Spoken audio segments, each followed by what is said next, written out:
नमस्कार दोस्तों, स्वागत है आपका स्टडी फॉर सिविल सर्विसेज में। यदि स्टडी फॉर सिविल सर्विसेज के छात्र हैं तो ये वाला टेलीग्राम जरूर ज्वाइन करके रखिए। यूट्यूब चैनल में हमारे साथ है तो भी ये वाला टेलीग्राम ज्वाइन करना बहुत ज्यादा जरूरी है। सारे नोटिफिकेशन, सारे अपडेट, सारे मोस्ट इंपोर्टेंट पिक्स, सारा रिवीजन सब कुछ यहाँ पे बताया जाता है। टेस्ट को ध्यान से अटेम्प्ट करिए और बताइए कितना स्कोर आपने किया है, कितने सही किए हैं टोटल क्वेश्चन में से। सभी लोग अपना अपना स्कोर जरूर कमेंट करिए। देखिए ये हमारा एससीएस डेली क्विज चैनल है, इसमें डेली क्विज होती है, बिल्कुल फ्री में, इसको जरूर ज्वाइन कर लीजिएगा।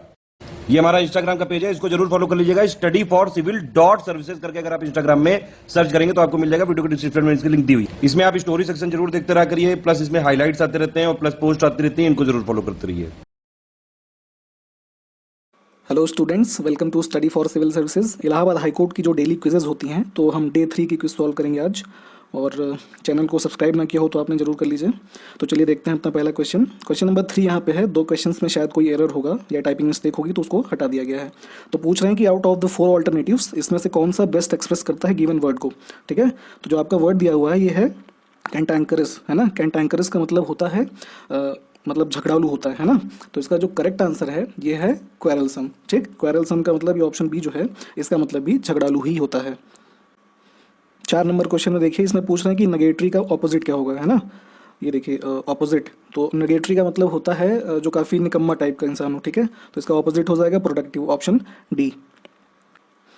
5 नंबर क्वेश्चन में कह रहे हैं कि इडियम फ्रेज का आपको मीनिंग बताना है। ठीक, तो यहाँ पे देख लीजिए, ये मीली माउथेड, इसका मतलब क्या होता है। तो ये होता है कि जो बहुत ही स्ट्रेट फॉरवर्ड रूप से बोल नहीं पाता या किसी से कम्युनिकेट नहीं कर पाता तो उसको सॉफ्ट स्पोकन बोलते हैं। ठीक है, मृदुभाषी एक तरीके से। तो ऑप्शन बी जो है soft spoken is the correct answer. 6 number question में आपसे पूछा जा रहा है कि एक कोटेड पार्ट है सेंटेंस में और उसको सब्सटीट्यूट या कह लीजिए इम्प्रूव कर सकते हैं। तो इसमें कौन से ऑप्शन से इम्प्रूव कर सकते हैं।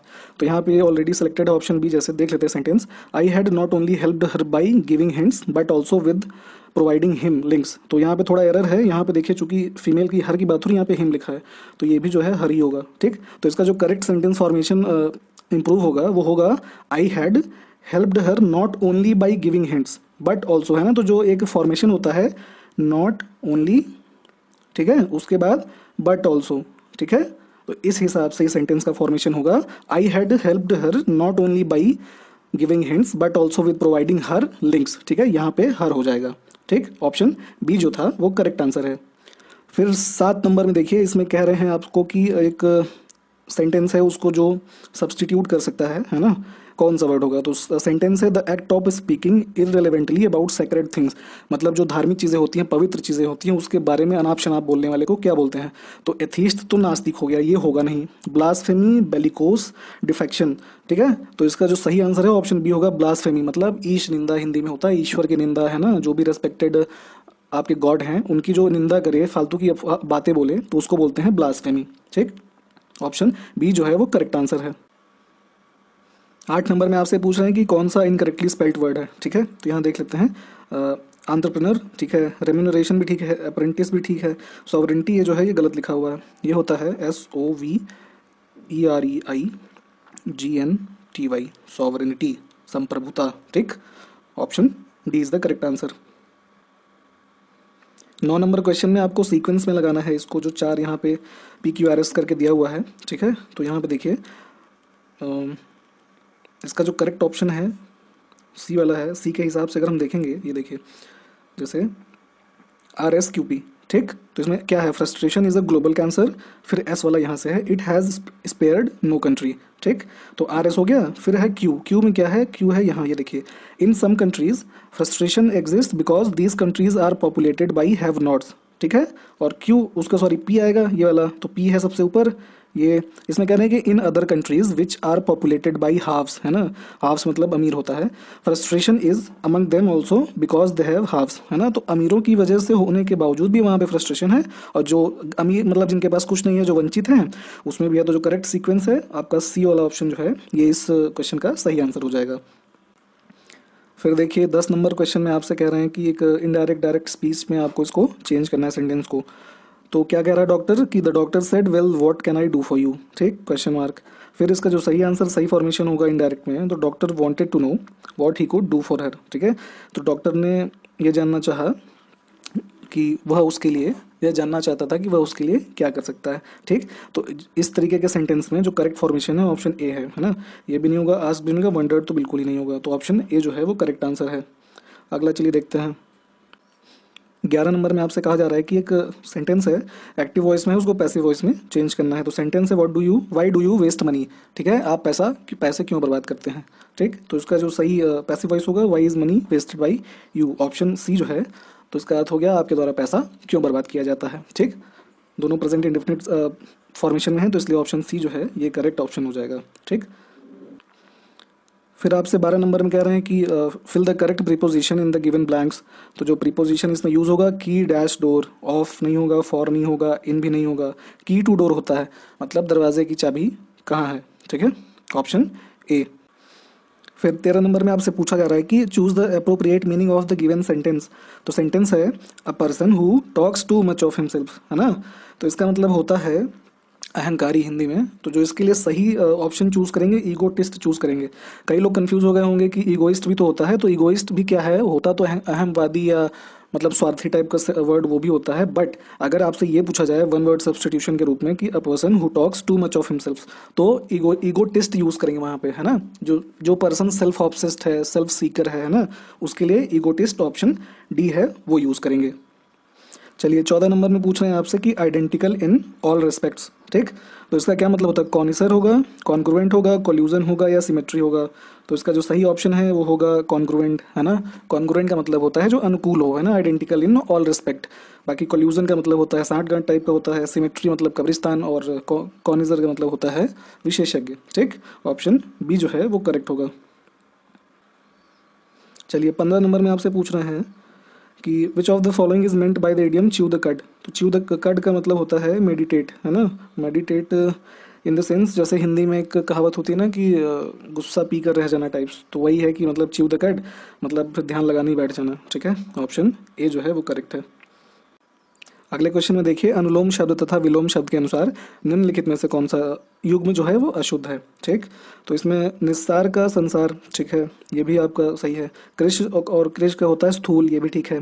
गौरव लाघव, ये भी ठीक है। उद्धत और उदंड, है ना, उदंड जो है ये क्या है, पर्यायवाची है ना। उद्धत का होगा सौम्य, ऑप्शन डी जो है ये अशुद्ध है, ठीक। फिर आपसे अगले क्वेश्चन में पूछ रहे हैं कि कौन सा शब्द ऊंट का पर्यायवाची नहीं है। ऊंट के पर्यायवाची लंबोष्ट भी है, महाग्रीव भी है, कमेलक नहीं है, उष्ट्र भी है। कमेलक नहीं होता है, क्रमेलक होता है, ठीक है। कभी कभी वर्तनी का भी ध्यान दिया करिए, उससे कई क्वेश्चंस गलत करके एग्जाम में पूछे जाते हैं। ऑप्शन सी जो है वो करेक्ट है इस क्वेश्चन के लिए। फिर अगले प्रश्न में है, गंगा गए गंगादास, जमुना गए जमुनादास। तो इसका जो अर्थ होगा, जिसका कोई दृढ़ सिद्धांत नहीं होता है उसको बोलते हैं गंगा गए गंगादास, जमुना गए जमुनादास, मतलब कहीं भी चले गए, मतलब ये इनका कोई दृढ़ सिद्धांत ही नहीं है। बाकी ये जो तीनों हैं ये नहीं होंगे, ठीक। अगले प्रश्न में अशुद्ध विकल्प चुनना है आपको। तो क्या है, उत्तराधिकार में प्राप्त संपत्ति को रिक्त बोलते हैं, रिक्त, ठीक। बाएं हाथ से काम करने वाले को डेबरा भी बोलते हैं, और सव्यसाची ये भी बोलते हैं, सब्यसाची। फिर दीन दुखियों को भोजन देने की व्यवस्था, इसको सदाव्रत बोलते हैं, ये भी ठीक है। तो इसमें अशुद्ध कोई हुआ नहीं, ऑप्शन डी चूज करेंगे, उपरोक्त सभी शुद्ध हैं। फिर आपसे पूछ रहे हैं कि नेटस्कैप नेविगेटर इज है ना। नेटस्कैप नेविगेटर एक क्या है, तो मतलब ये GUI ग्राफिकल यूजर इंटरफेस है, प्रोग्रामिंग लैंग्वेज है, वेब ब्राउजर है, या फिर प्रोसेसर है, ठीक। तो Netscape navigator is a web browser, जैसे मोजिला फायरफॉक्स है ना, गूगल क्रोम, सफारी, है ना, इस तरीके से आपका ऑप्शन जो है वो सी सही हो जाएगा।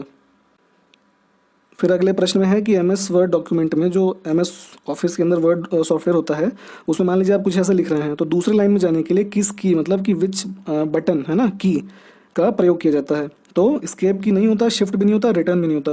जैसे मान लीजिए आप यहाँ इस लाइन में लिख रहे हैं, अब ये लाइन यहाँ से मान लीजिए आपको इसके आगे कुछ लिखना ही नहीं है, तो आप एंटर की अगर दबा देंगे तो ये आपका जो यहाँ पे है, यहाँ से आपकी अगली लाइन शुरू हो जाएगी। ऑप्शन ए जो है ये करेक्ट आंसर है। देखिए ये क्वेश्चन है किसमें पूछ रहे हैं कि आधुनिक कंप्यूटर का जनक जो है वो किसे कहा जाता है, ठीक। तो इसमें असल में थोड़ा डाउट में रहते हैं स्टूडेंट्स। अलेक्जेंडर फ्लेमिंग तो होगा ही नहीं, बिल गेट्स नहीं होगा, माइकल फैराडे भी नहीं होगा, चार्ल्स बेबेज है, उनको माना जाता है। इन्होंने 18वीं सदी के मतलब के दौरान एक मशीन बनाई थी, है ना। तो इसी हिसाब से इनको चार्ल्स बेबेज को मॉडर्न कंप्यूटर का जनक बोला जाता है। और एक दूसरे व्यक्तित्व है एलन ट्यूरिंग, है ना। तो जिन्होंने ट्यूरिंग मशीन बनाई थी, आपने पढ़ा होगा, उनको भी कई बार आधुनिक कंप्यूटर का जनक बनाया जाता है, क्योंकि जो उनकी मशीन्स हैं वो जो है वो ज़्यादा प्रोडक्टिव थी, और जो बेबेज जी की थी वो बहुत ज़्यादा आगे सक्सेसफुल नहीं हुई, तो अब अगर एग्जाम में अगर आपसे क्वेश्चन पूछा जाए तो आप चार्ल्स बेबेज को ही मानिए, क्योंकि आयोग ने जो है कई बार एक क्वेश्चन पूछा और चार्ल्स बेबेज को ही ऑप्शन सही माना है। तो करेक्ट आंसर जो है कंप्यूटर जनक ऑप्शन डी जो है चार्ल्स बेबेज हो जाएंगे। ठीक, चलिए अगला देखते हैं। अगले क्वेश्चन में है कि अंकीय संगणक मतलब कंप्यूटर द्वारा डेटा तथा प्रोग्राम को सांकेतिक शब्दों में बदलने के लिए किस प्रणाली का उपयोग होता है। Which system is used by the digital computers to encode data in programs. तो दशमलव नहीं होता, षोडश आधारी भी नहीं, ऑक्टल भी नहीं होता, बाइनरी जो होता है 0-1 के फॉर्मेट में जो होती है, तो उसमें हम क्या नाम है कोई भी डेटा जो कोड करते हैं तो वो फिर कंप्यूटर में एनकोड होता है। तो ऑप्शन बी जो है बाइनरी सिस्टम्स में यूज होता है। अगले प्रश्न में है कि what is the full form ISDN। ठीक, तो इंटरनेशनल सर्विस डिजिटल नेटवर्क, ठीक है, इंडियन सर्विस डिजिटल नेटवर्क, फिर है इंटीग्रेटेड सर्विस डिजिटल नेटवर्क, और डी वाला है इंटरनल सर्विस डिजिटल नेटवर्क। तो इसका जो सही ऑप्शन है सी वाला इंटीग्रेटेड सर्विस डिजिटल नेटवर्क ये होता है। और ISDN का यूज़ कहाँ होता था, जो पहले टेलीफोन्स वगैरह चलते थे खूब ज़्यादा, तो उसके कनेक्शन में जो चीज़ें सिस्टम यूज़ होता था वो ISDN था, है ना, इंटीग्रेटेड सर्विस डिजिटल नेटवर्क। तो उसमें इस सिस्टम को यूज़ करते थे। चलिए अगला देखते हैं। इस प्रश्न में आपसे पूछ रहे हैं कि सेंटीग्रेड माप स्केल का आविष्कारक कौन था। तो ये थे आपके एंडर्स सेल्सियस, है ना, इन्होंने जो है सेंटीग्रेड स्केल जो होती है उसकी खोज की थी। अगला प्रश्न है कि which organisation monitors the banks in actually maintaining cash balance, है ना, कौन सी संस्था नजर रखती है कि बैंक वास्तव में नगद शेष बनाए हुए हैं। तो यहाँ बात हो रही है CRR का, ठीक है, CRR, तो कैश रिजर्व रेशियो ये होता है। तो ये RBI मॉनिटर करती है, ये सब इसके टूल्स होते हैं, क्वांटिटेटिव टूल्स होते हैं। ठीक, तो इसके थ्रू वो नज़र रखती है कि बैंक जो है वो CRR मेंटेन कर रहे हैं कि या नहीं। SEBI, SEBI, none of these, ये सब नहीं होंगे। इस प्रश्न में आपसे पूछा जा रहा है कि what does indifference curve represent, है ना। तो level of income of capital, satisfaction derived from two goods, income from two businesses, relationship between expenditure and savings. तो जो उसका करेक्ट आंसर होता है ऑप्शन बी जो है satisfaction derived from two goods. ऐसा मान लीजिए ग्राफ होता है, दो गुड्स का ऐसे ग्राफ है, ठीक, ये गुड 1 है, ये गुड 2 है। तो दोनों सामान खरीदने से कस्टमर जो है वो सेम है, दोनों चीज़ें खरीदेगा, उसको सेम लेवल ऑफ सेटिस्फैक्शन जो मिलता है उसके लिए ये इंडिफरेंस कर्व को रिप्रेजेंट किया जाता है। इस प्रश्न में देखिए मैच करना है आपको, 3 रिवॉल्यूशंस दिए हुए हैं जो इंडिया में एक तरीके से हुए, ग्रीन रिवॉल्यूशन, वाइट और पिंक। तो ग्रीन के जो हैं ऑप्शन बी वाला जो ये MS स्वामीनाथन जी थे, white revolution Verghese Kurien option C, ठीक है इसके, और पिंक रिवॉल्यूशन के जो थे ये दुर्गेश पटेल ऑप्शन ए जो था ये है। ग्रीन रिवॉल्यूशन जो है वो गेहूं, है ना, और राइस, फिर है श्वेत क्रांति ये मिल्क, और जो आपका पिंक रिवॉल्यूशन है ये ओनियन मतलब प्याज, और कभी कभी प्रॉन भी यूज़ होता है ना, प्रॉन्स। तो ऑप्शन जो है बी, है ना, BCA ये जो है ये सही है। इस प्रश्न में पूछ रहे हैं कि night blindness is caused by deficiency of which of the following vitamin. तो ये तो सबको ही पता है, विटामिन ए की कमी से रतौंधी हो जाती है, ठीक है। फिर पूछा जा रहा है कि who developed the theory of relativity. तो ये इसको जो है डेवलप किया था अल्बर्ट आइंस्टाइन ने, ठीक है। और ये वाला जो E बराबर mc² होता है, ठीक है, तो जहाँ पे E होता है आपका एनर्जी, M फॉर मास और C for speed of light.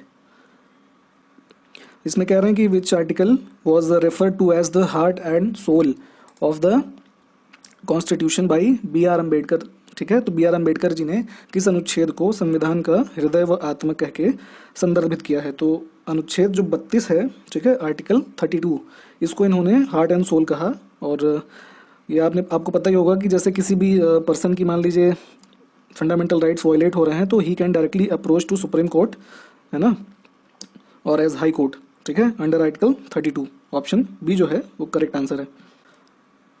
फिर इस प्रश्न में है कि which act ended the trade monopoly of east India company, ठीक है, तो व्यापारिक एकाधिकार को समाप्त किया। तो ये किया था ऑप्शन डी जो है चार्टर एक्ट ऑफ 1813, ठीक है। इसमें जो ट्रेड मोनोपोली थी खत्म हो गई थी, लेकिन चाइना के साथ ट्रेड और चाय, है ना, टी का ट्रेड ये बरकरार था, और इसको 1833 का जो अधिनियम था उसमें समाप्त कर दिया गया था पूरी तरीके से। इसमें पूछ रहे हैं आपसे कि in which of the following part of the cell does the pyruvic acid is broken down into carbon dioxide, water and energy, ठीक है। तो ये होता है माइटोकॉन्ड्रिया में, ठीक। तो क्या होता है कि जो पायरुविक एसिड जब इसमें टूटता है ना, कार्बन डाइऑक्साइड, वाटर और एनर्जी, है ना, तो इसको क्या नाम होता है, क्या कि सेल्स को इससे एनर्जी मिलती है और वो फंक्शन करते हैं बढ़िया से। तो इसी कारण से माइटोकॉन्ड्रिया को आपने सुना होगा कि power house of the cell बोला जाता है। ऑप्शन सी जो है वो करेक्ट आंसर है। इस प्रश्न में आपसे पूछ रहे हैं कि एसआई यूनिट ऑफ पावर क्या होती है, तो ये होती है वॉट। ठीक है, ऑप्शन बी। आप कमेंट करके बताइए बॉयल, न्यूटन और पास्कल ये किसके होते हैं, है ना, एसआई यूनिट्स। इस प्रश्न में आपसे पूछ रहे हैं कि एडवर्ड जेनर साहब जो थे, इन्होंने डिस्कवर किया था वैक्सीन किस बीमारी के लिए, है ना। एडवर्ड जेनर ने निम्नलिखित में से किस बीमारी के लिए टीके की खोज की, तो इन्होंने खोज किया था स्मॉल पॉक्स, है ना, जिसको छोटी माता बोलते हैं, छोटी माता।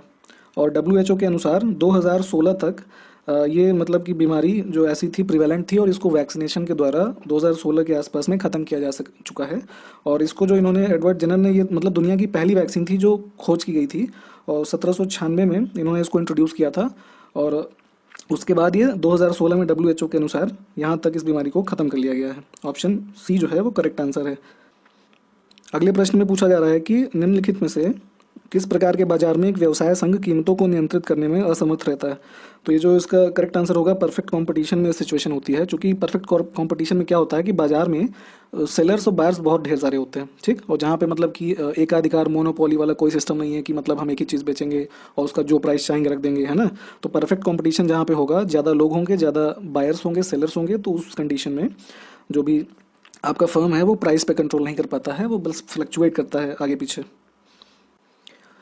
इस प्रश्न में है कि the first formed primary xylem elements are called what, है ना, ब्लैंक स्पेस है। तो सबसे पहले बनने वाले प्राथमिक जाइलम तत्व को क्या कहते हैं, तो इसको कहते हैं प्रोटोजाइलम, है ना। ऑप्शन बी जो है ये करेक्ट है। अब इसमें होता क्या है कि जैसे कि प्लांट में जाइलम और फ्लोएम होते हैं, है ना, तो जाइलम वाले पार्ट में जाइलम कन्वर्ट होता है प्रोटोजाइलम में, फिर प्रोटोजाइलम जो है वो मेटाजाइलम में हो जाता है। और प्रोटोजाइलम में क्या होता है कि यहाँ पे जो मतलब कि सेल्स होती हैं वो स्मॉल होती हैं, और फिर कन्वर्ट होकर मेटाजाइलम में वो बड़ा होता है, फिर वो प्लांट जो है इसी हिसाब से काफ़ी ज़्यादा ग्रो करके बड़ा होता है। ऑप्शन बी जो है वो करेक्ट है। इस प्रश्न में है कि most liquids that conduct electricity are solutions of acid bases and salt, है ना। ऑप्शन सी जो है ये होगा। इसमें होता क्या है कि जब एसिड बेस और सॉल्ट है ना डिजॉल्व होते हैं, तो क्या होता है कि उसमें फिर एनर्जी जो है वो पास होने के लिए उसको अनुमति उसी हिसाब से मिलती है ना। चार्ज पार्टिकल ऐसे उसमें ट्रैवल कर सकता है। इस प्रश्न में है कि हु डिस्कवर्ड सोडियम, सोडियम की खोज जो है वो किसने की थी, तो ये Humphry Davy, William Henry Fox, J Thomson और कार्ल बेंज, है ना।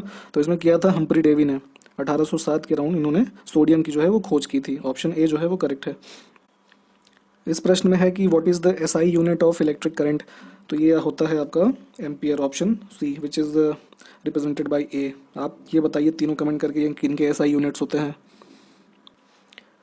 इस प्रश्न में है कि 3 men and 4 women can complete a job in 120 days, तो 12 women या 16 वुमेन उसी काम को कितने दिनों में पूरा करेंगे, है ना। तो इसको सॉल्व कर लेते हैं। जैसे क्या दिया हुआ है कि 3 men इक्वल्स टू 4 women, ठीक, तो क्या हो गया उसी हिसाब से 12 men और 16 women।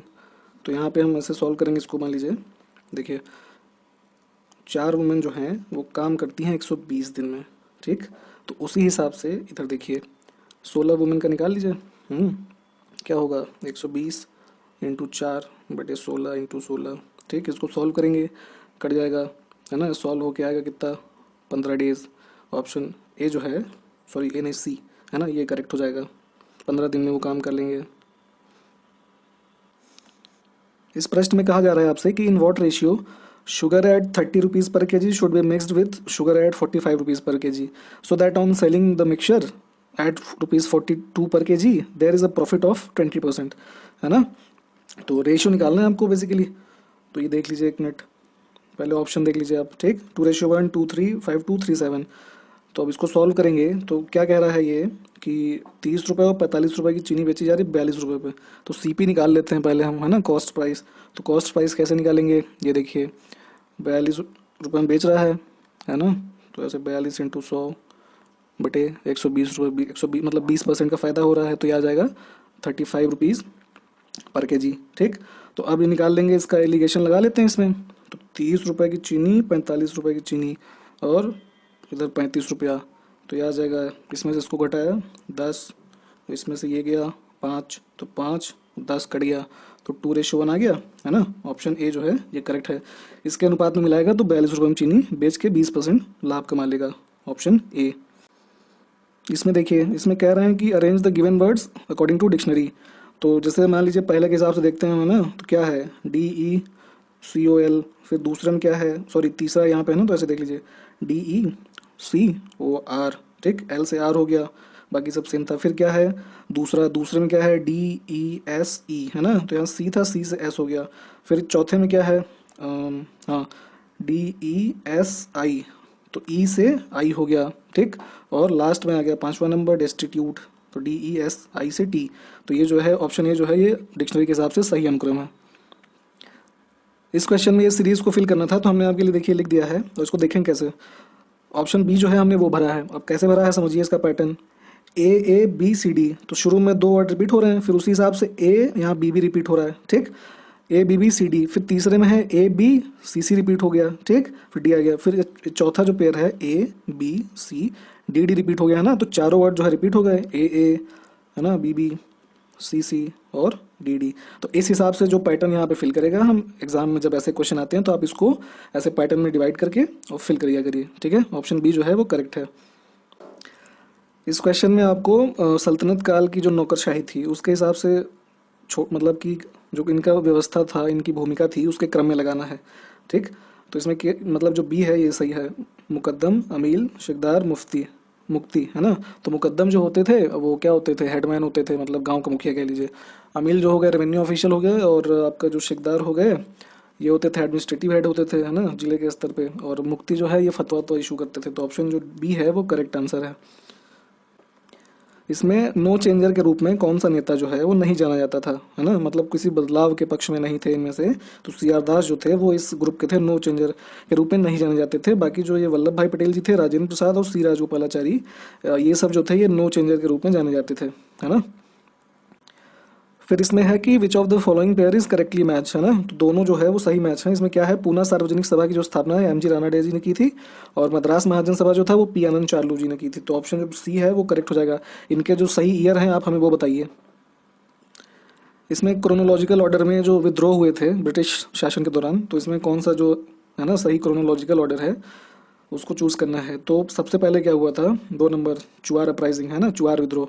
उसके बाद आपका हो गया था भील रिवोल्ट, ये वाला जो है भील, ठीक।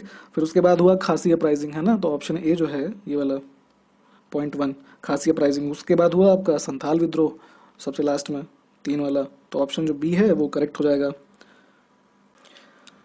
इस प्रश्न में आपसे पूछ रहे हैं कि वायुमंडल के किस क्षेत्र या परत में उपग्रह पृथ्वी की परिक्रमा करते हैं। तो ये करते हैं आपका थर्मोस्फीयर में। आपको ये लेयर्स याद होनी चाहिए। सबसे पहले जैसे ट्रोपोस्फीयर होता है, फिर स्ट्रेटोस्फीयर होता है ना, फिर मेसोस्फीयर, फिर थर्मोस्फीयर, फिर सबसे ऊपर होता है एक्सोस्फीयर, ठीक। और थर्मोस्फीयर जो होता है इसका टेम्परेचर बहुत ही ज़्यादा होता है, बट यहाँ पे प्रेशर कम होता है, जिसकी वजह से सैटेलाइट्स को कोई कंसिडरेबल डैमेज नहीं होता, और यहाँ पे इस लेयर में ये पृथ्वी की परिक्रमा करते हैं। तो यहाँ तक जो है हमने अपने 50 प्रश्न देखे, और एक 16 नंबर क्वेश्चन यहाँ भी है। इसमें पूछ रहे हैं आपसे कि निम्नलिखित में से अशुद्ध वर्तनी जो है वो किसकी है। तो आंतरिक, अनुयायी, रोई या फिर विजयी। तो जो सही ऑप्शन है वो है ऑप्शन बी जो है अनुयायी, जो है वो ऐसे लिखा जाता है अनुयायी, है ना। ऑप्शन जो बी है ये सही है। तो यहाँ तक जो है वो 50 क्वेश्चन हुए इस डे 3 के क्विज के। आने वाले दिनों में आगे की क्विज देखेंगे, और तब तक के लिए बने रहिए हमारे साथ। नमस्कार, जय हिंद।